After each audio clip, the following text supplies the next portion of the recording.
నేనైతే first time కర్బూజా juice అయితే ట్రై చేశా అండి. దీని టేస్ట్ ఎట్లా ఉంటది? అసలు స్వీట్‌గా ఉంటదా? సప్పగా ఉంటదా? ఏమీ నాకు తెలీదు. ఫస్ట్ టైం అయితే జ్యూస్ చేసుకొని తాగుదామని చెప్పి ట్రై చేశాను.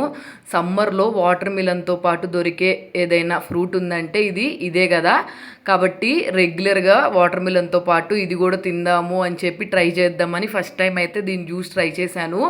బాగా పండిపోయింది తీసుకున్నాను. అందుకే పచ్చిదైతే టేస్ట్ ఎలా ఉంటదో ఏంటో అని చెప్పి స్వీట్‌గా చాలా బావుందండి.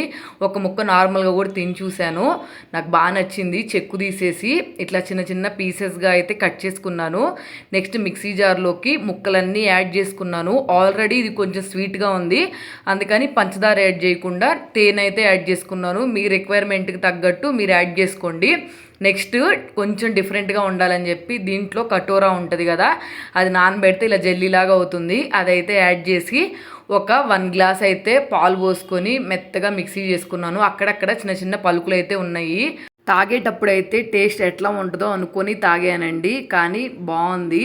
మనం రెగ్యులర్గా చేసుకునే జ్యూసెస్ కన్నా కూడా ఇది కూడా ఒకసారి ట్రై చేయొచ్చు. నా వీడియో మీకు నచ్చితే మాత్రం వెంటనే సబ్స్క్రైబ్ చేసుకోండి.